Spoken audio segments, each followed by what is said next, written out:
Alléluia, bonsoir et bienvenue à la première édition 2023 de l'étude biblique à Overcomers Ministry Church. Je vous souhaite encore une très bonne et heureuse année 2023. Je vous salue dans le nom de Jésus et je vais laisser les éminents hommes de Dieu aussi vous saluer. Bonne heureuse année à vous tous qui nous suivez. Que Dieu vous bénisse et que cette année soit une année exceptionnellement pour vous. Au nom de Jésus. Amen. Amen. Shalom. Dieu vous bénisse. Bonne année et que Dieu bénisse 2023. Amen. Amen. Amen. Amen. Amen. Donc voilà, déjà partagez le direct. Nous tenons à nous excuser pour le retard. Nous sommes en retard. Nous n'allons pas. Nous sommes en retard. Nous nous excusons pour ce retard et nous prions que vous préparez vos questions, vous partagez le direct, vous invitez quelqu'un et surtout prenez note que cette étude, en tout cas, apporte un plus à votre connaissance de Dieu. Amen. Amen. Alors, Pasteur Moses, on va prier et puis on va démarrer l'étude. Père, dans le nom de Jésus-Christ de Nazareth, nous voulons vous dire merci pour l'année 2022 qui s'est achevée avec joie et allégresse. Merci pour cette nouvelle année qui commence et nous voulons commencer avec vous. Comme pouvait dire Moïse, nous ne voulons rien faire sans vous. Si vous êtes avec nous, alors nous sommes assurés d'avoir du succès dans toutes nos entreprises. Merci de conduire ces instants par votre Esprit Saint. Merci de disposer les cœurs et les esprits et que ce temps soit un temps de bénédiction pour nous tous. Au nom de Jésus-Christ, nous avons prié. Amen. Amen. Amen. Amen. Voilà, homme de Dieu, nous avons démarré l'année avec le thème de l'année, qui est la présence de Dieu. La présence de Dieu, bien sûr, et nous avons parlé de l'intimité avec Dieu. Déjà, j'ai envie de demander l'avis du pasteur Moses par rapport au message déjà, avant qu'on entre en détail. Déjà, vos impressions par rapport au message. Nous bénissons Dieu pour ce premier message de l'an 2023, je pourrais dire, qui pour ma part était un grand message parce que c'est un message qui nous lance un défi. Tout à fait. Si vous écoutez très bien le message, vous verrez qu'au travers du message, le Saint-Esprit n'a cessé de nous lancer des défis. Tout à fait. Parce que Dieu voudrait nous voir cette année faire les choses autrement Amen. que nous le fassions auparavant. C'est ça. Et pour ma part, ce que je retiens, ça doit être pour chacun de nous une année d'excellence. Donc chacun doit revoir son tir. C'est ça. Quel côté qui n'est pas très bien ajusté, ajuster les choses et être sûr de marcher avec excellence avec le Seigneur. Amen, amen, amen. C'est un thème qu'on entend souvent comme ça, mais particulièrement cette année apôtre. Si je veux dire l'accent sur la présence de Dieu cette année, c'est... Bon, je ne veux pas entrer dans le secret des dieux, mais je veux Il faut simplement dire que le thème est donné par Dieu. Tout à fait. Bien commencer, ça veut dire que dans le calendrier de Dieu, Dieu estime qu'il est temps pour nous maintenant d'opérer avec sa présence. Amen. Donc il faut d'abord dire que c'est un thème qu'on ne choisit pas. C'est le Seigneur qui nous le révèle et on conduit toute l'année avec. Amen, voilà. amen. J'ai aimé ce que Pasteur Moses a dit. Il dit que c'est comme un défi. C'est comme un défi déjà. Et moi, pour ma part, j'ai envie de dire que j'ai eu l'impression que c'était même le résumé qui sera décortiqué par rapport à l'année. Oui, mon pasteur, les meilleurs enseignants commencent toujours par les conclusions. Justement. Yeah. Et c'est ce que j'ai remarqué. Comme quand notre bishop prend de volume, et nous sommes aussi appelés à le suivre sur ce plan. Amen. Donc j'ai envie de dire, apôtre, est-ce que tu peux aller doucement avec nous? C'est-à-dire que le message était très bon. Sincèrement, moi, je me suis retrouvé dans un séminaire de pasteurs, pour dire vrai. C'est-à-dire que quand tu prêches des fois, je me demande, mais est-ce que tu fais attention à qui t'écoute ou bien tu laisses la révélation couler en fait? Parce que nous-mêmes en tant que pasteurs, je vous dis la vérité, moi j'étudie beaucoup ces messages et je me dis qu'il faut déjà être quelque part. Ouais, il faut être assis. Il faut être quelque part. part. Sinon, tu prends ça... Bon, enfin, Apostle. Bon, c'est vrai que souvent, mais comme j'ai dit encore, on ne fait que suivre ce que Dieu nous donne. C'est vrai qu'il y a des messages qu'on ne comprend pas maintenant, que nous-mêmes on ne comprend pas, mais avec le temps, après, on va se rappeler, en fait, quand Dieu avait dit ça, voilà ce qu'il voulait dire. Donc, c'est pour ça qu'on n'essaie pas de réduire, il faut toujours aller laisser le Saint-Esprit faire son travail. Je suis sûr que souvent, quand j'ai envie de prêcher un message, je vais moi-même dans mes anciennes prédications. Okay. Et je suis encore édifié. Et là encore, je comprends maintenant avec le niveau de connaissance que j'ai maintenant, des choses encore beaucoup plus importantes que je peux présenter maintenant. Amen. Qu'à l'époque, je ne comprenais pas, mais au moins que j'avais touché en fait. C'est ça. Alors donc, nous avons commencé avec Josué 1,5. Oui. Est-ce qu'on peut... Josué 1,5. Donc, nous sommes dans le livre de Josué. Au chapitre 1, le verset 5, je vais juste lire. Nul ne tiendra devant toi tant que tu vivras. Je serai avec toi comme j'ai été avec Moïse. Je ne te délaisserai point et ne t'abandonnerai point. Voilà. Alors, pasteur Moses, avant que l'apôtre n'intervienne, déjà, par rapport au thème et à ce verset, qu'est-ce qu'on peut déjà dire? Pour ma part, j'ai toujours estimé que le verset 3 et le verset 5 de 1 Josué, pour moi, c'est l'un des versets les plus importants du livre de Josué. Okay. Parce que là, nous sommes ici en présence du Dieu qui fait une promesse.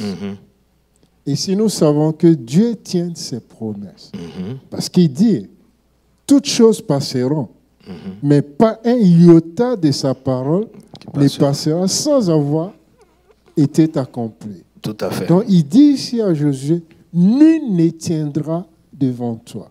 Mais en même temps que c'est une promesse, nous devons faire attention, car c'est une promesse conditionnelle. Okay. Donc, si lui, il respecte sa part, Dieu, c'est sûr et certain que Dieu fera sa part. Je vois que lui, il allait très loin déjà.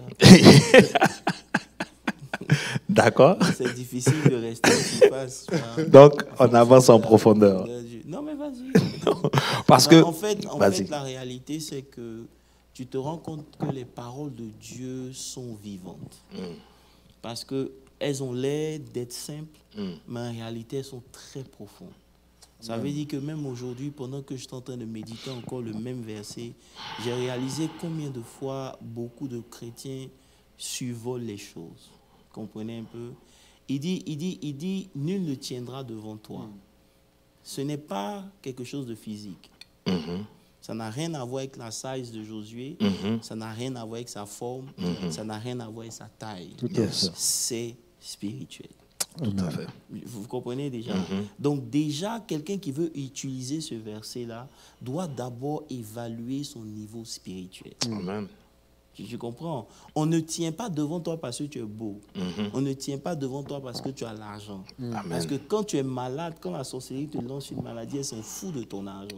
On ne tient pas nul ne tiendra devant toi, pas parce que tu es fort dans le physique, mais parce que spirituellement, tu atteins un niveau qui fait que tu es intouchable. Donc déjà ici, on voit que pour opérer les promesses de Dieu, il faut atteindre un certain niveau spirituel. Amen. Juste pour commencer.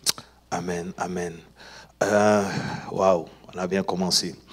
Parce qu'effectivement, quand on lit, tout le monde s'approprie le verset. Oui. Mais il faut aller savoir un peu qui est Josué aussi, mine de rien. Parce que c'est tout un peuple. Pourquoi lui spécifiquement pour introduire Israël dans la terre promise? Ça aussi, c'est une question qu'il faut se poser. Parce que comment Josué a servi Moïse? Qu'est-ce qu'il a fait pendant que Moïse était en train de servir? Je pense que tout ça aussi a contribué dans le choix de Moïse. Ça veut dire qu'on peut, on peut considérer ça comme ça. Mais même si on laisse même Josué, on se dit que tout ce que Dieu veut utiliser pour accomplir de grandes missions, il y a des préalables qui s'imposent à eux. Tout à fait. Tu vois un peu ce que je suis en train de dire. C'est vrai que Josué n'était pas n'importe qui. Il était serviteur de Moïse. C'est le seul qui restait au pied de la montagne quand Moïse montait. Donc, il était déjà dans la sphère de Dieu. Amen. Il avait été influencé directement par la présence de Dieu, mais aussi par le ministère de Moïse. Yes. Mais quand il s'agit d'accompagner la mission, Dieu ne deal pas seulement avec lui du point de vue du fait qu'il soit serviteur de Moïse. Il l'entraîne maintenant dans des requirements qui s'imposent à lui s'il veut que Dieu marche avec lui. C'est ça. Amen. Vous comprenez? J'aime ça. C'est pour ça que la parole de Dieu est applicable à tous ceux qui sont willing d'obéir, de s'aligner à cette parole-là et de laisser maintenant la parole faire le travail, en fait. Bien dit. C'est très, très important. Ce que vient de dire le bishop. Il y a toujours un préalable. Dieu, j'ai envie de dire, tout comme il a dit à Jérémie, il connaissait Josué bien avant que Josué soit Josué. J'ai envie de dire ça comme ça. Pour dire que mon pasteur Adoul André, il te connaît bien avant que tu deviennes pasteur Adoul André. Donc, il y a toujours un préalable. Mais ici, ce que je veux qu'on retienne, quelle est notre disposition? Comme on l'a relevé dans le cas de Josué, il était vraiment disposé à servir. Et il est le seul parmi tout ce peuple qui n'a pas participé au veau d'or, comme on vient de le souligner. Les Lévites aussi n'ont pas participé. Il n'est pas le seul. C'est ça. En fait. Donc, sur ce plan-là, on peut lui accorder beaucoup de crédit. Et vraiment, il a quand même marqué une différence par rapport aux autres. Amen. Et rappelons nous aussi sa position avec Caleb. Ça aussi, ça a marqué beaucoup de points. C'est ça. Donc j'ai aimé aussi la suite parce qu'on a dit effectivement que c'était conditionné. Et il dit dans la suite, fortifie-toi et prends courage, car c'est toi qui mettras ce peuple en possession du pays que j'ai juré à leur père de leur donner. Fortifie-toi seulement et aie bon courage. Et je me rappelle qu'on a dit que donc il fallait soi-même être dans une certaine disposition pour pouvoir effectivement entrer dans cette présence, dans cette intimité-là. Ça veut dire qu'avant même d'en arriver là, c'est vrai qu'on a mentionné ça, mais aujourd'hui encore, pendant que je suis en train de méditer, je me suis rendu compte que quand Dieu dit « nul ne tiendra devant toi », nul ne tiendra devant toi tant que tu vivras. Yes. Et il parle de quelle vie ici? Ça, c'est un. Parce qu'il y a beaucoup de gens qui vivent, mais qui sont morts. Tu comprends? Donc, la vie dont il parle ici, ce n'est pas juste le souffle de vie. Mais aussi longtemps que spirituellement, il est vivant, nul ne tiendra devant lui. Mais non, c'est même pas ça même qui marche. Non, ça c'est... On va puiser. On a dit, c'est la conclusion et on va dans un certain nombre. Yes. Maintenant, il dit, je serai avec toi comme j'ai été avec Moïse. Comme je disais le 31, il faut savoir comment Dieu a été avec Moïse pour comprendre comment Dieu va marcher avec Josué. Yes. Tu comprends un peu? Mais lorsque on étudie Moïse, parce que tu m'avais appelé, tu as dit quelque chose de très important, et j'ai commencé à analyser, j'ai réfléchi. Comment il a été avec Moïse? Yes. La première des choses qu'il faut comprendre, c'est que Moïse, et quel genre de leader Moïse était. Avant de rencontrer Dieu, Moïse était d'abord prince. C'est un dont socialement, il avait une position élevée. Effectivement. Et de deux, Moïse était général d'armée. Il avait déjà remporté des victoires contre les Éthiopiens, tout et tout. Donc, il était gradé et il était grand.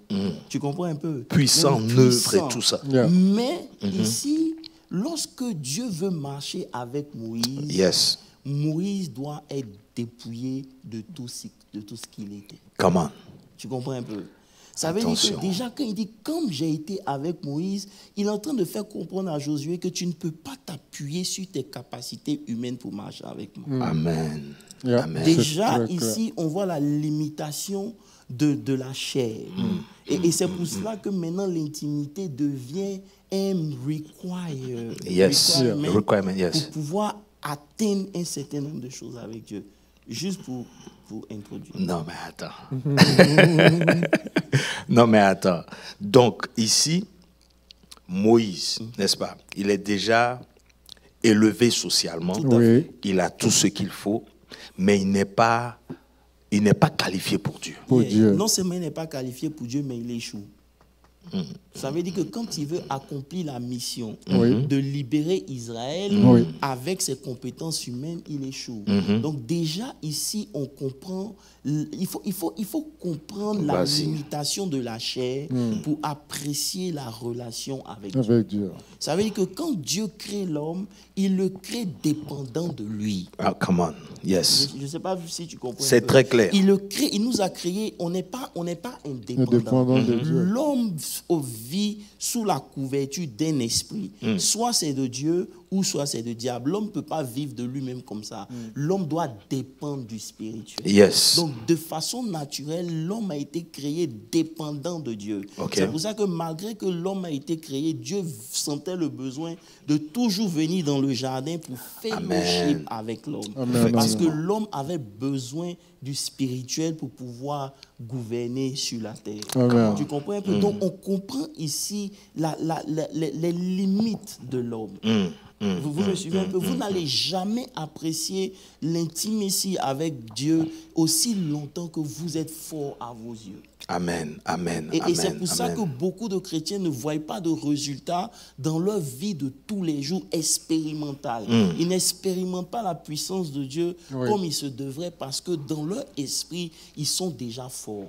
Mais aussi longtemps que vous êtes fort, Dieu va toujours veiller à ce que vous soyez dépouillés de votre force pour que lui il intervienne. Parce qu'il dit que sa force et sa grâce est suffisante. Ça m'a échappé. Sa force trouve son accomplissement dans nos faiblesses. Amen. C'est tellement profond.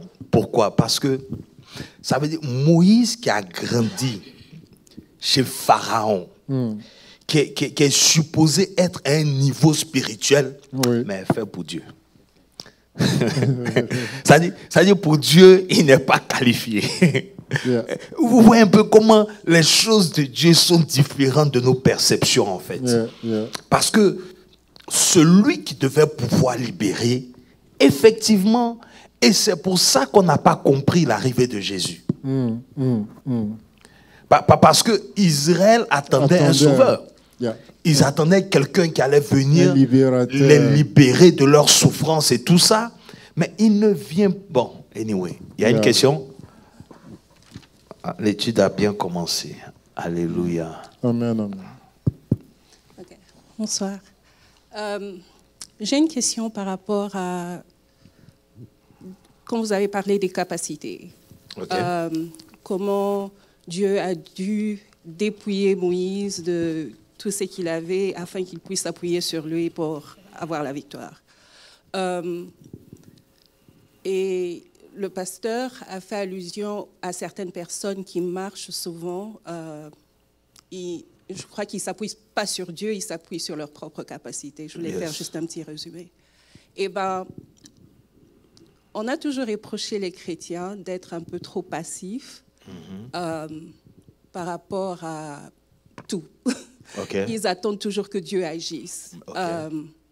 Et moi-même, j'ai toujours pensé que ce n'est pas pour tout que je dois aller vers Dieu. Il y a certaines choses qu'il m'a déjà données, il m'a déjà armé de certaines choses.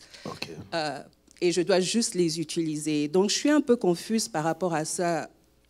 Quelle attitude le chrétien doit avoir par rapport à ça? Quand tu as déjà ce qu'il faut, et comment tu dois t'approcher de Dieu avec ce qu'il t'a déjà donné pour pouvoir avoir la victoire. Un truc du genre. La question est bonne. Oui, ça veut dire que prenons la Bible pour répondre à la Bible. Tout à fait. Et lisons ensemble 2 Corinthiens 3 à partir du verset 4. 2 Corinthiens 3, verset 4. Il dit, cette assurance-là, nous l'avons par Christ. Et bon, lisons d'abord le verset 1. Il dit, commençons-nous de nouveau à nous recommander nous-mêmes, ou avons-nous besoin avons besoin comme quelques-uns de lettres de recommandation d'auprès de vous, de votre part? C'est vous qui êtes notre lettre, écrite dans nos cœurs, connue et lue de tous les hommes. Okay. Vous êtes manifestement une lettre de Christ écrite par notre ministère, non avec de l'encre, mais avec l'esprit du Dieu vivant, non sur des tables de pierre, mais sur des tables de chair, sur les cœurs. Vous comprenez ici, il était en train de make a point. J'arrive. Maintenant, au verset 4, il dit, cette assurance-là, nous l'avons par Christ auprès de Dieu. Ça veut dire que la manière dont je bosse, je parle de cette manière, pas parce que je suis fort, mais j'ai une assurance qui m'est venue de Dieu. Maintenant, suivez très bien. Il dit, ce n'est pas à dire que nous soyons par nous-mêmes capables de concevoir quelque chose comme venant de notre part, de nous-mêmes. Notre capacité, au contraire, vient de Dieu. Amen. Amen. Il nous a rendus capables d'être ministère d'une nouvelle alliance. Ce dont on parle ici, ce n'est jamais de remettre en cause les aptitudes et les habiletés qu'on a de façon personnelle. De toute façon, il faut simplement reconnaître que peu importe ton niveau d'intelligence, tu as toujours besoin de Dieu. Amen. Ça veut dire quoi? Ça veut dire qu'il y a des choses que tu peux faire de façon naturelle et simple. Il n'y a pas de problème. Mais on parle ici de servir Dieu ou d'accomplir sa destinée à un certain niveau. Et ce niveau-là va faire que peu importe les aptitudes naturelles que tu as, tu seras obligé de toujours tourner vers Dieu. C'est ça. Et ce que je vais ajouter, parce que tu as parlé de ça dans le message. En fait, la différence ici, c'est que tu peux accomplir quelque chose. Pour toi, tu penses que c'est bon. Mais alors que pour Dieu, ça doit être un exploit, en fait. Et parce que ce n'est pas par l'esprit que c'est par ton potentiel, tu as fait, c'est bon, mais ce n'est pas ce que Dieu attendait. Parce que ce qui est fait par Dieu, là, ça doit être quelque chose... En fait, on peut encore pousser encore dans Romains 8, le verset 28. Ok. Romains 8, le verset 28 nous dit quoi? C'est un texte que vous... Oui, bien sûr. Nous savons du reste. 26. 26, ok. 26. Et il dit que de même, aussi l'Esprit nous aide dans notre faiblesse. C'est quoi notre faiblesse? Il le dit dans le verset. Car nous ne savons pas ce qu'il nous convient de demander dans nos prières. Tu comprends? Ça veut dire que, comme j'ai dit dès le début, Dieu nous a créés dépendants. Même quand tu connais en partie. C'est ça. Même quand tu prophétises en partie. Même quand tu pries en partie. Et il nous fait comprendre que de la manière dont Dieu nous a créés, peu importe notre niveau ou nos aptitudes personnelles, on ne connaît pas tout. On aura toujours besoin de l'esprit. Tout à fait.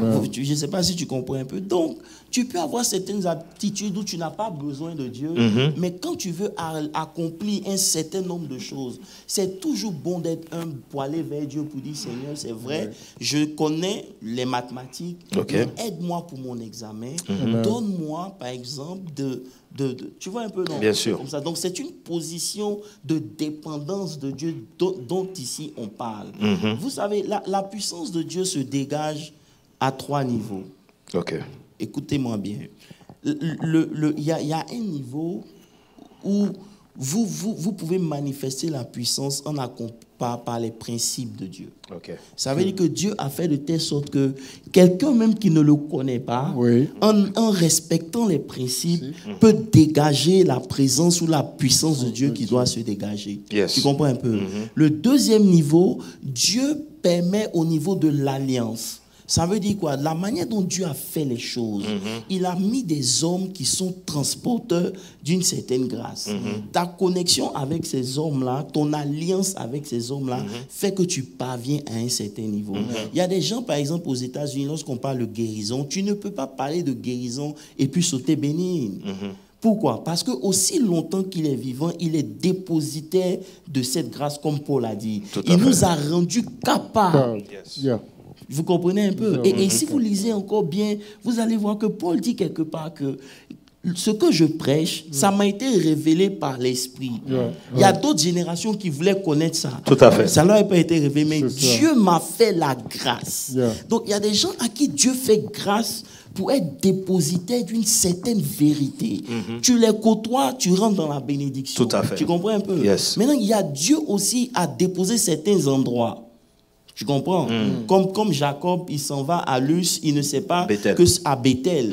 Il a transformé Luz en Bethel. Tout à fait. Il va à Luz, quand il hôtel arrive, il là-bas. ne sait pas que dans cet endroit-là, c'est la porte du ciel. Tout à Donc, fait. il y a des endroits où Dieu a déversé une grâce comme à la GV. Est-ce que quelqu'un peut dire amen? Amen. Maintenant, il y a, en plus de ça, donc il y a la personne, il y a l'endroit. Est-ce que tu comprends? Mais le niveau supérieur, Yes. c'est l'intimité. Tout à fait.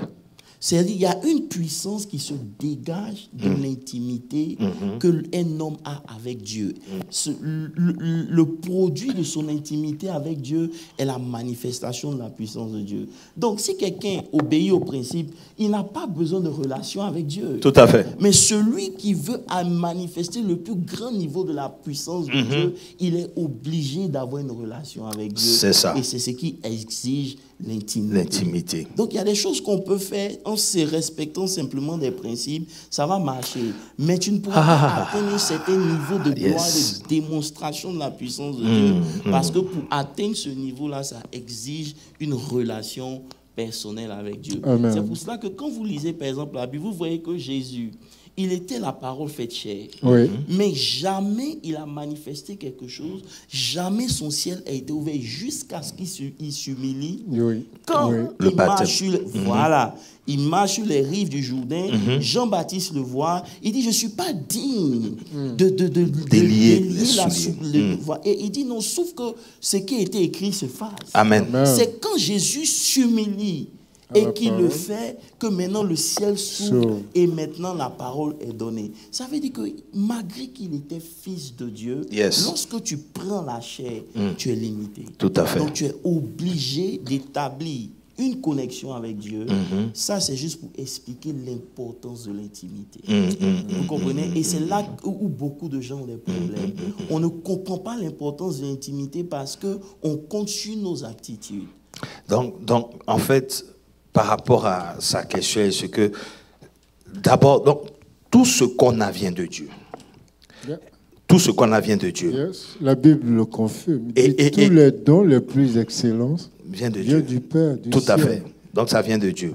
Donc, ça ne vient pas de l'homme déjà. Non, non, non. Rien. Justement. Maintenant, dans l'utilisation des dons, ok?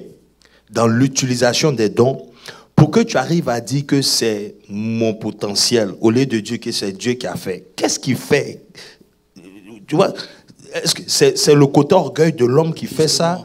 C'est le côté suffisant de l'homme. Ok. Est-ce que tu comprends un peu? Si vous savez, moi j'aime répondre par la Bible. Bien Ça sûr. veut dire que l'homme a tendance à s'autosuffire. Cette indépendance qu'il a vis-à-vis de Dieu est venue de la chute. C'est le résultat de Tout la à chute. fait. Parce que lorsqu'un homme, même quand il est super intelligent, vous allez voir que celui qui prend une certaine position d'humilité, il attire toujours Dieu. C'est ça. Il dit, fils de David, aie pitié de moi.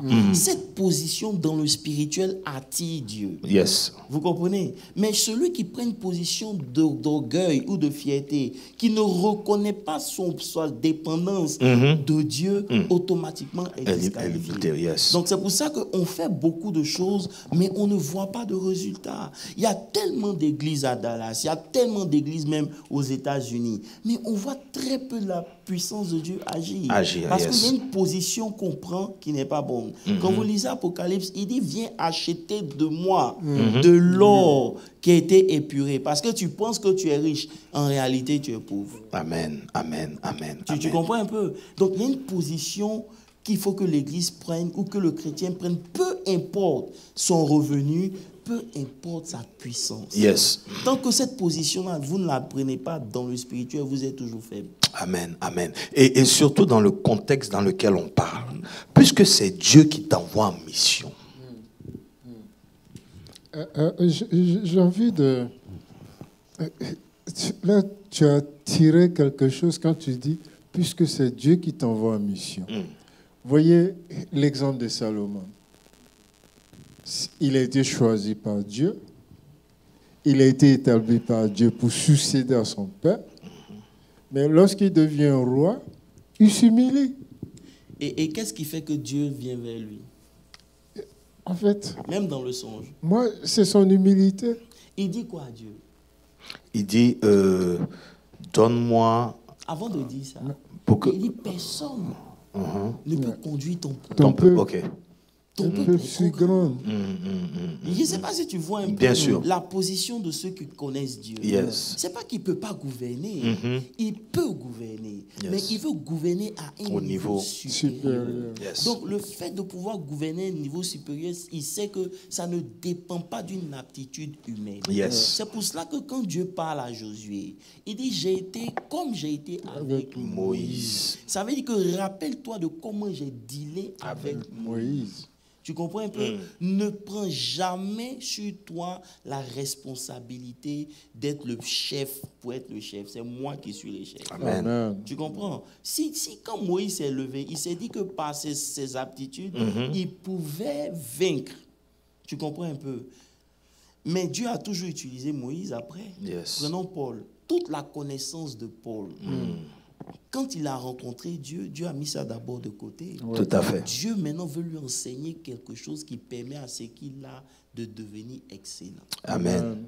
Et lui-même, il dit que c'est de la boue. Non. Oui. Mais lisons, revenons dans le texte par qu'on a rapport eu à- dans 2 Corinthiens 3, verset On a été au verset 6. 4. On est au verset 6. 2 Corinthiens 3. 2 Corinthiens 3, verset 6. Il nous a aussi rendus capables d'être ministres de Nouvelle Il dit, Alliance. il nous a aussi rendus capables d'être ministres d'une nouvelle alliance, non de la lettre. Parce que peu importe votre connaissance de la parole de Dieu, vous la connaissez. Si l'esprit n'est pas là, ce n'est que la lettre. Non, non, tout à fait. Tu comprends un peu? Parce que là, il est juif. Je suis très à l'aise. Il est juif, il est docteur de la loi. Tout à fait. Mais il réalise que si l'esprit n'est pas là, Yes. toute La votre lettre. connaissance, elle est la lettre. Elle n'a pas d'impact sur la vie des gens. Ouais, là, tu es en train d'ouvrir un boulevard, mon Le boulevard. apôtre. C'est ça. Tu comprends un peu? Bon, bref, car la lettre tue, mais l'esprit vivifie. Verset suivant, il dit... Or, si le ministère de la mort, on parle de la lettre. Là, si on parle de Moïse, en fait. Mais non, mais c'est ça. C'est le ministère de la mort. Yeah. Pourtant, Gravé. non, avec des mon lettres. pasteur, attendez. Parce que on dit, si le ministère de la mort gravé avec des lettres de pierre a été glorieux, vous voyez, c'est de ça que l'apôtre est en train de parler. Ça veut dire que ça portait des résultats. Bien sûr. Il y a eu de la gloire. Yeah. Ça a brillé. Mais est-ce que c'est ce que Dieu voulait? Non, c'est pas de cette gloire qu'il voulait. Au point que les fils d'Israël ne pouvaient fixer les regards sur le visage de Moïse. On va s'arrêter là. Bon, Il y a beaucoup de mystère. Juste en fait Bon. pour dire que... Ce verset-là, Mais le verset 5. ce verset-là est étudié. En fait, toute la parole de Dieu est à réétudier pour être honnête, quoi. Il dit, ce n'est pas à dire que nous soyons nous-mêmes capables de concevoir. Yes. Vous comprenez? C'est pour ça qu'il dit, tu as vu dans le premier texte que j'ai lu Oui. le dimanche, c'était où il dit, je n'ai pas voulu que mon discours... Ma prédication n'est pas basée sur la sagesse humaine, mais sur une démonstration de puissance. de Il dit, puissance. je crois que c'était dans... Voilà, 2 Corinthiens 3, 18. Voilà. Il dit 2 Corinthiens 3, 18. Il dit que... Non, c'était 1 Corinthiens... 1, 20. 1 Corinthiens 2, à partir du verset 1er. 1 Corinthiens chapitre 2, verset 1er. Il dit, au verset 2, il dit, car je n'ai eu la pensée de savoir parmi vous rien d'autre que Jésus-Christ crucifié. Verset 3. Verset 3. Moi-même, j'étais auprès de vous dans un état de faiblesse Wow. et de crainte et de grands tremblements. Verset 4, il dit, et ma parole et ma prédication, et ça veut dire que j'ai voulu connaître Christ. Yes. Christ ressuscité. Yes. Pour ne pas que ma prédication repose sur des discours persuasifs de la sagesse. Come on. Vous comprenez? Mais sur une démonstration d'esprit. Parce que celui qui prêche la sagesse humaine, il ne change pas ta vie. Amen. Celui qui te motive, il ne change pas ta vie. Mais c'est celui qui prêche l'esprit. Amen. C'est lui qui change ta vie. Amen. Et donc lui, il n'a pas voulu. Donc c'est pour ça qu'il a cherché à connaître Christ. Amen. Et c'est pour ça que je disais qu'en 2023, l'une de nos priorités doit être de chercher à connaître Dieu. Amen. C'est parce que aussi longtemps que vous ne le connaissez pas, vous serez dans la sagesse humaine. Tout à fait. Vous comprenez un peu? Mais lorsque vous parvenez à connaître Christ, vous quittez l'humain pour tomber dans l'esprit. Tout à fait. Et c'est une démonstration d'esprit. Ceux du peuple Qui connaîtront leur Dieu, ils agiront avec fermeté et ils feront des exploits. Donc on comprend qu'en fait, Dieu attend de nous des exploits. Parce que c'est sa personne qui est engagée. Tout à fait. J'aime ce mot, tu as lâché. Oui, c'est sa personne qui est engagée.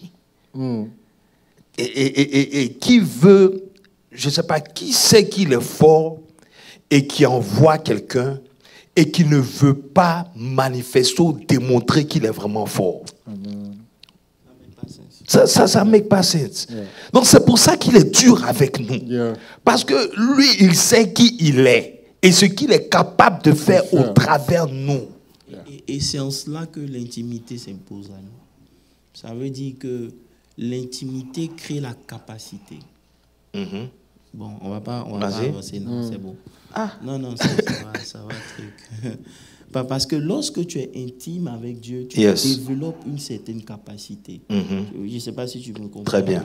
C'est comme quelqu'un qui va à la mer avec un gobelet, quelqu'un qui va avec une barrique, quelqu'un qui va avec un pipeline. Ok. C'est deux dimensions de la mer différentes dans ta maison. Donc, celui qui ne développe pas une grande capacité n'a pas un grand Dieu.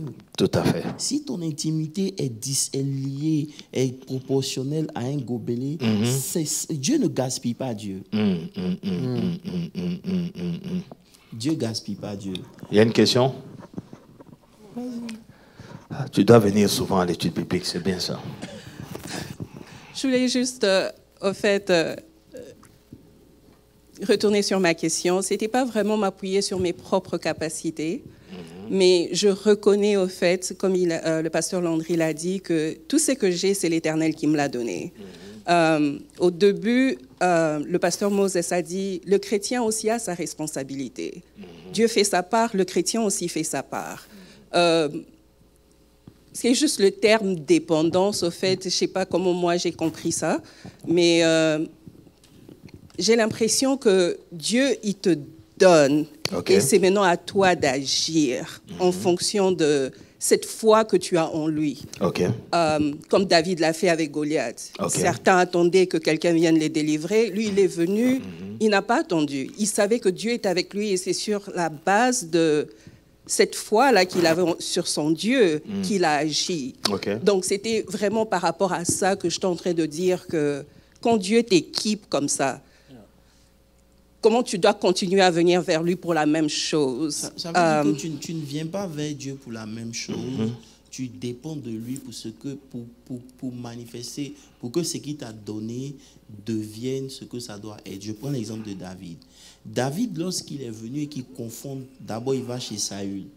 Et Saül lui donne son armée. Il dit non, je ne suis pas habitué à ça. Je ne peux pas aller combattre avec quelque chose que je ne connais pas. Voilà. Tu comprends un peu? Donc déjà ici, ça traduit le côté personnel de notre marche avec Dieu.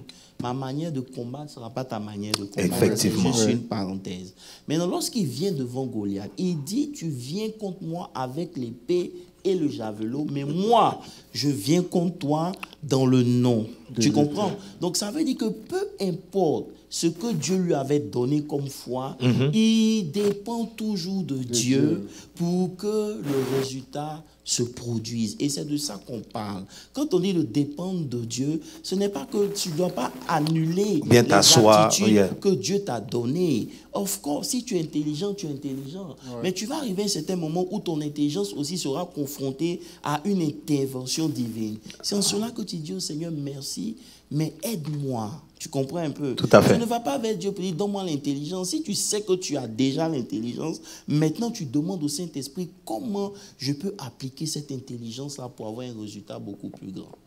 C'est de ça qu'on parle, en fait. Ce n'est pas que tu dois forcément négliger tout ce que Dieu t'a donné, ou de deux, tu ne dois pas toujours retourner vers Dieu. C'est pour ça que tout au long de cette année, on a parlé de ce qu'on est, de notre identité. Parce que plus tu te rapproches de Dieu, plus tu te découvres. Tout à fait. Tu comprends un peu? Et quand tu te découvres, tu peux maintenant opérer. Quand l'ange rencontre Gédéon, Dieu ne lui donne pas une nouvelle force. Il dit, va avec la force que tu as. Mais à quel moment Gédéon a eu cette force-là? Cette force-là, elle était là, mais Gédéon n'avait pas conscience de cette force. Tout à fait. Et c'est souvent ça qui est le problème des chrétiens. On n'est pas conscient de qui nous sommes. C'est ça. On n'est pas conscient de ce que nous avons. Et on n'est pas conscient de ce qu'on peut accomplir. Parce que ce qu'on veut accomplir dépend de l'esprit. C'est ça. Et comme on est paresseux et qu'on ne veut pas payer le prix pour atteindre un niveau spirituel, on est toujours maintenant en train de pleurer, on est toujours en train de quémander, quand en réalité, comme elle a dit, on a des aptitudes. Tout ce qu'on a à faire, c'est de se soumettre à la volonté de Dieu et de fonctionner. C'est ça. Et tu as dit quelque chose dimanche, tu as dit, si c'est quelque chose que tu peux faire, tu n'as pas besoin de Dieu. Voilà. Si c'est quelque chose que toi-même tu peux faire, tu n'as pas besoin de Dieu. Tu te lèves, tu veux boire de l'eau, c'est dans ton frigo, tu n'as pas besoin de prier pour ça. Seigneur, donne-moi la force d'aller prendre l'eau pour boire. Non. Oui, mon pasteur, pour appuyer ce que tu viens de dire, en rapport avec ce que le bishop a dit tout à l'heure, c'est vrai, le potentiel est là. On n'a plus besoin de dire, Seigneur, donne-moi ce potentiel. Mais il a dit quelque chose qui est passé comme ça, on n'a pas fait très attention. Rends grâce à Dieu pour le potentiel que tu as, va amplifier davantage ce potentiel. Va t'emmener maintenant à accomplir l'extraordinaire. Peut-être que le potentiel était quelque chose de méprisable ou ordinaire, mais en rendant grâce à Dieu avec 2 bouts de pain, 2 poissons, tu vois ce que ça fait? Juste rendre grâce à Dieu. Pour un petit fût d'huile qui devient une industrie, juste rendre grâce à Dieu. Et tu verras le résultat s'amplifier. Ça veut dire qu'aujourd'hui, moi personnellement, là où je suis en train de travailler, où je crois que le Seigneur veut qu'on mette l'accent, c'est notre dépendance totale de Dieu. Yes. Vous savez, lorsque quelqu'un, il est très facile de sombrer dans l'orgueil. Yes. Lorsque vous découvrez vos compétences, vous avez tendance à minimiser les autres. Et c'est ce qu'on voit dans nos églises aujourd'hui. Tout à fait. Quand quelqu'un a un talent, par exemple, c'est un grand chantre et tout, quand il vient, il veut un certain nombre d'honneurs. C'est ça. C'est pas mauvais de chercher l'honneur, mais en réalité, c'est un don que Dieu t'a donné. Effectivement. Tu comprends un peu? Et lorsque on commence à pratiquer ces choses-là, en dehors de comprendre ces choses, le don devient... Le diable va corrompre ce don et ce don perd ce qui devrait être en fait. Mais apôtre, tu vois un peu. Et c'est ce côté de dépendance de Dieu là qui manque à l'église. Yes. Et c'est là où le Seigneur veut nous emmener. Parce que lorsque tu comprends la faiblesse de l'homme, ce n'est pas vis-à-vis du péché. C'est l'incapacité de comprendre même les choses de Dieu. Comment? Dieu est esprit. Que celui qui s'approche de Dieu doit s'approcher en esprit et en vérité, pas dans ses émotions. Parce que vous pouvez vous approcher de Dieu en pleurant, Dieu s'en fout. Tout à fait. Vous comprenez un peu? Puisque Dieu est esprit, il faut que les enfants de Dieu parviennent à atteindre le monde spirituel. Comment pouvons-nous marcher avec un Dieu qui est esprit lorsque notre esprit n'est pas engagé? Effectivement. Je ne sais pas si tu comprends. Je comprends et ça, on ressort non seulement la leçon de l'humilité, mais ça prouve même que tu ne connais pas Dieu. Parce que si tu considères Dieu dans sa grandeur tel qu'il est, je ne sais pas ce que tu peux avoir comme potentiel pour penser que tu n'as plus besoin de lui. Et c'est ça, parce que c'est pour ça qu'on a dit que l'intimité va permettre la connaissance. La connaissance, parce que dans l'intimité, tu réalises un peu non seulement qui est Dieu, mais de deux, tu réalises aussi qui tu es. Et tu comprends que sans lui, tu n'es rien. Dans Ésaïe 40, Ésaïe 40, verset 29 à 31. Qu'est-ce qu'il dit? Ésaïe 40, rapidement, verset 29. Allons au verset 31. Il dit vos jeunes gens, attends. Si, c'est ça. Allez-y au verset suivant. Voilà. Il dit que vos adolescents se fatiguent et se lassent. Ça veut dire quoi? Ici, il commence par la tranche d'âge qui a le plus de fougue et de force. Yes. Je ne sais pas si tu comprends un peu. Yes. Il dit que vos jeunes gens-là, ils se fatiguent et ils se lassent. Vos jeunes gens chancellent même. Les adolescents se fatiguent, vos jeunes gens chancellent. Verset suivant.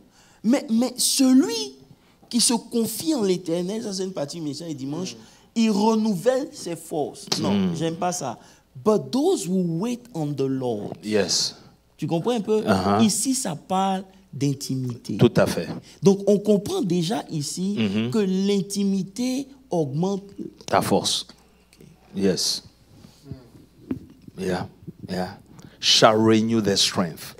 They shall mount up with wings like eagles. On ne peut pas arriver là-bas. Okay. Tu comprends un peu? Ça veut dire que lorsque un chrétien ne comprend pas d'abord ce côté de l'insuffisance humaine, il ne va jamais trouver le besoin de passer une heure devant Dieu. C'est ça. En fait, c'est ça qui est le problème. Yes. Parce que lorsque un enfant de Dieu ou bien quelqu'un s'en va prier, il ne prie pas parce que forcément il a des problèmes.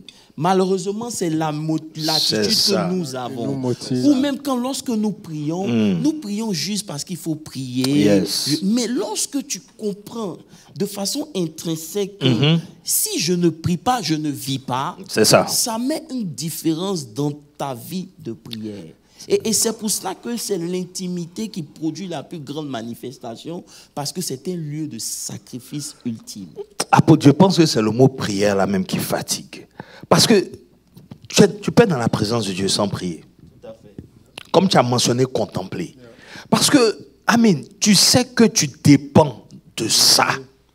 Et tu sais que tu ne peux pas passer du temps, même si tu ne dis rien, à simplement comprendre la grandeur de Dieu et ressortir sans rien. Et ressortir même gagner. Et ne pas être rechargé. Non, laissons tout ça passer. Yes. Il y a ce côté-là. Mais tu vois, ce où je veux nous emmener à comprendre, ça veut dire que quand un gars comme David, qui a remporté autant de victoires, mais avant d'aller en combat, prend le temps de demander à Dieu, dois-je aller?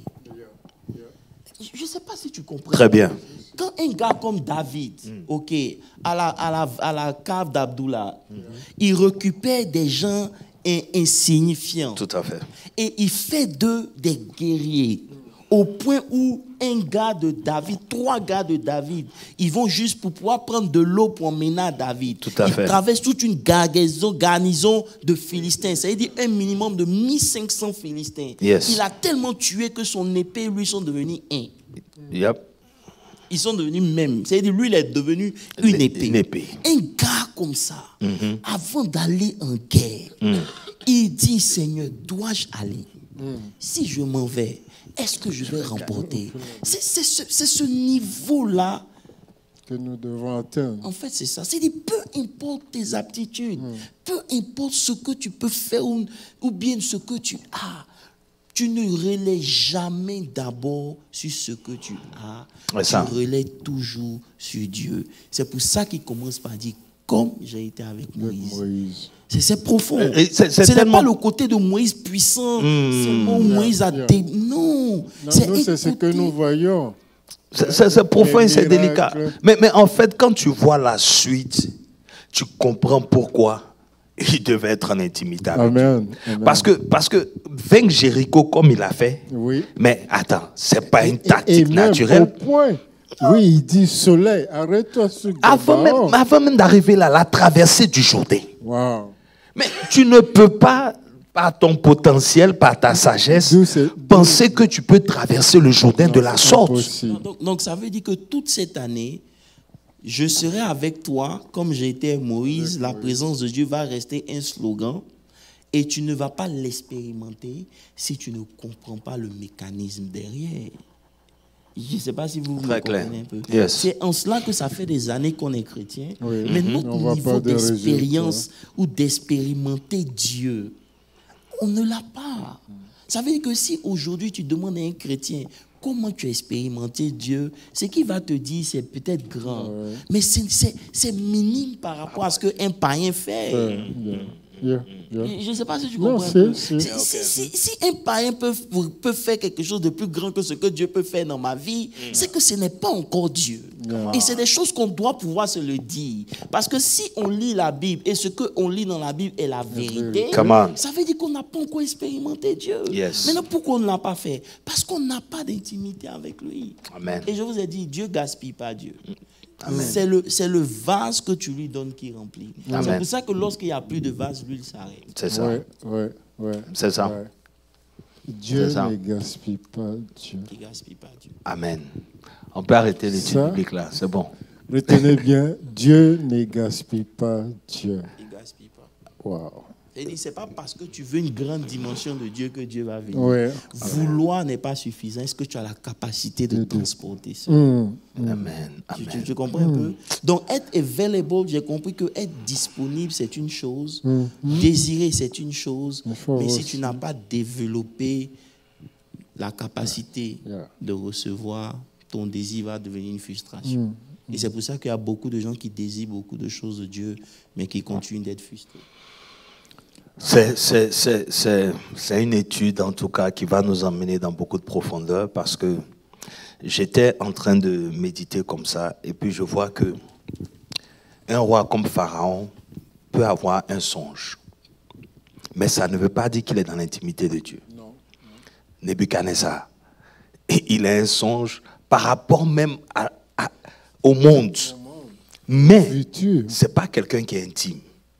Vous voyez ce que je veux dire? Ça veut dire qu'il y a des gens qui ont expérimenté des choses et qui, ça les a limités en fait. Ils se sont dit que ça y est, je suis intime parce que Dieu a fait ça dans ma vie. Ou bien, alors que quand on parle d'intimité, j'ai aimé ça, on parle de relation. C'est comme si la nature de Dieu veut se déposer sur toi. C'est à ça qu'on arrive. Justement. Le X-Sox. Ça veut dire que lorsque tu comprends le besoin et la limitation de ta vie, tu comprends que sans Dieu, tu n'es rien. Ce n'est plus une question de venir à l'église. Ta relation avec Dieu n'a rien à voir avec ce que tu fais à l'église. Ta relation avec Dieu devient quelque chose de tous les jours. C'est-à-dire, c'est profond en toi. Tu n'es peut-être pas parfait, mais ton besoin de Dieu dépasse le besoin de qui que ce soit, de quoi que ce soit que tu peux avoir dans ta vie ou que tu aimerais recevoir. Parce que tu comprends que Dieu devient ton essence. Amen. Je ne sais pas si tu me comprends. Apôtre, on est presque à la fin. Est-ce que tu peux encore parler de Psaume 114, le verset 2 et 3? J'ai beaucoup aimé ça. Oui. Si on peut, parce que le temps est passé. Le psaume 114. Tu peux me lire ça, Judas devint son sanctuaire. Israël fut son domaine. Verset 3. J'ai aimé ça. La mer le vit et s'enfuit. Le Jourdain retourna en arrière. Verset 4, tu peux continuer. Les montagnes sautèrent comme des béliers, les collines comme des agneaux. Verset 5. Car tu mets pour ton fils Jourdain pour retourner en arrière. Verset 6. Qu'avez-vous montagne pour sauter comme des béliers et vous collines comme des agneaux. Verset 7. Tremblez devant le Seigneur ôtait devant le Dieu de Jacob. Maintenant, il faut lire la version anglaise. Tremble, O earth, at the presence of the Lord, at the presence of the God of Jacob. Ça a répondu. Ça a répondu, mais bon, pour nous Non, autres, justement, ça veut dire que c'est l'image d'Israël qui quittait l'Égypte, en fait. Ça veut dire que quand Israël quittait l'Égypte, ce que le monde spirituel voyait, c'est ça. c'est ce qui a été chanté. Ils ont vu Dieu au milieu d'eux. C'est pour ça que même quand Balaam a voulu, c'est Balaam, il a voulu maudire Israël, il est monté sur la colline. Et la manière dont il a vu le rangement spirituel d'Israël, il dit c'est impossible de le vaincre. Parce que c'est un peuple qui est aligné en ordre et son Dieu est au milieu d'eux. Tu ne peux pas le vaincre. C'est pour ça que celui qui fera de la recherche de la présence de Dieu son ultime goal, il ne peut pas être vaincu. C'est ça. Il ne peut pas être vaincu. Il ne peut pas être vaincu. Rien que l'établissement du tabernacle ça veut dire que et le peuple autour. Oui, la manière, lorsqu'il y a l'ordre, c'est pour ça que Balaam dit, pour pouvoir les vaincre, il faut qu'ils pêchent contre leur Dieu. Cherche dans leur loi quelque chose qu'ils n'auront pas fait, qu'ils le fassent et que tu aies accès à eux. Parce que aussi longtemps qu'il y a de l'ordre, Dieu est au milieu. Dieu est au milieu. Et quand Dieu est au milieu, ce que le monde voit, c'est pas ce que tu vois. C'est comme Goliath. Goliath, il n'a pas vu David. Il l'a vu comme un chien, n'est-ce pas? Mais dans le monde spirituel, pourquoi il fait appel à ses dieux? Si c'est un chien, un homme n'a pas besoin de Dieu pour vaincre un chien. Tout à fait. Ça veut dire qu'arrivé à un certain moment, le combat a switch. Il s'est rendu compte que ce n'est plus le chien, mais il y a quelqu'un derrière David qui est spirituel. Donc il fait appel aussi à ses dieux. Il maudit, on l'avait dit, il maudit David par ses dieux. C'est Dieu. Des imprécations. Pourquoi tu peux faire des imprécations pour aller contre un chien et contre un enfant? Parce que lorsque David prend sa position de Judas et spirituel, Dieu au milieu. Amen. Donc le combat devient spirituel. Ça veut dire que le diable va nous voir comme qui nous sommes aussi longtemps que nous n'avons pas la présence de Ça Dieu. me plaît. C'est devenu un psaume. C'est devenu un psaume. C'est devenu un psaume. Et c'est c'est en cela que je veux dire simplement, on va bientôt arrêter, que c'est en cela qu'il nous faut reprendre notre position spirituelle. Amen. Vous savez, je disais quelque chose aujourd'hui, et peut-être que je reviendrai dimanche. Dieu se manifeste par les hommes. Si vous fouillez bien dans la Bible, vous allez voir que l'onction se retrouvait parmi les hommes à des endroits bien précis, dans des institutions. Yes. Vous comprenez? Voilà. Donc, il y a des institutions où Dieu met pour pouvoir préserver. Ou quand quelqu'un a besoin de lui, Dieu est là. Il faut qu'on reprenne cette place-là. Parce que le combat spirituel ici a changé. Tout à fait. Je ne vais pas dire son nom. Hier, j'ai fini de prier à 3h, 4h, quand je suis allé dormir. J'ai fait un songe où j'ai vu une de mes filles qui a fait un accident et qui était morte. Et donc, je suis parti à la gym, tout et tout, j'hésitais. Et je l'appelle. Et quand elle m'appelle, elle me dit, c'est pas possible. J'ai fait un songe où, effectivement, j'étais morte, voilà.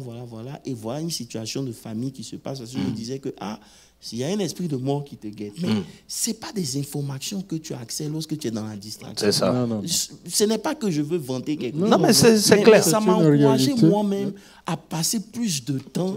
Parce que tout est available. C'est ça. Mais c'est dans le spirituel. Exactement. So, plus de présence tu transportes, plus d'informations que tu as. C'est pour ça que Jésus pouvait passer toute sa nuit à la montagne. Quand il descendait, rien de ce qui était sur la terre ne le surprenait, en fait. Et c'est ça. Et vous comprenez un peu. Et donc, aujourd'hui, il faut que les chrétiens comprennent dans quel temps nous sommes et qu'est-ce qui est important pour nous.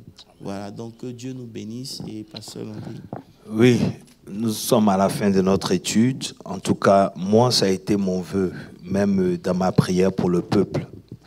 Quand le 31 décembre, c'était qu'on entre à un niveau de connaissance de Dieu excellent. Et que vraiment, ça soit notre recherche de tous les jours. Et c'est sur ce mot-là que je veux laisser le peuple de Dieu, en tout cas.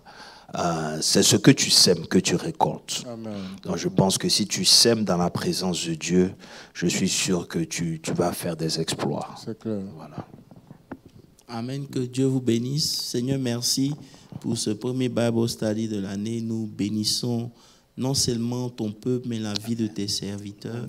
Seigneur, donne-nous d'être des canaux disponibles, mais des canaux que tu remplis, afin d'impacter, afin de dispenser la vérité. Amen. Seigneur, nous sommes à la recherche de la connaissance, que cette connaissance nous soit accordée et que cette année, nous expérimentions Dieu dans une dimension supérieure et différente. Père, c'est le souci et c'est le cri de nos cœurs. Fais-nous grâce, parce que c'est ta grâce qui nous donne d'accéder à ces choses, comme Paul pouvait dire, de connaître ce mystère caché de tous les temps. Seigneur, donne-nous par ta grâce aussi d'y accéder. Bénis tes serviteurs afin qu'ils soient une bénédiction pour ton peuple. Bénis tous ceux qui nous ont écoutés, que cette parole reste ancrée dans leur esprit et que leur donne la victoire dans leur combat interne. Père, bénis tous ceux qui vont suivre ce Bible study même après, que la gloire et l'honneur te reviennent. Au nom de Jésus, nous avons prié. Amen. Amen. Amen. Amen.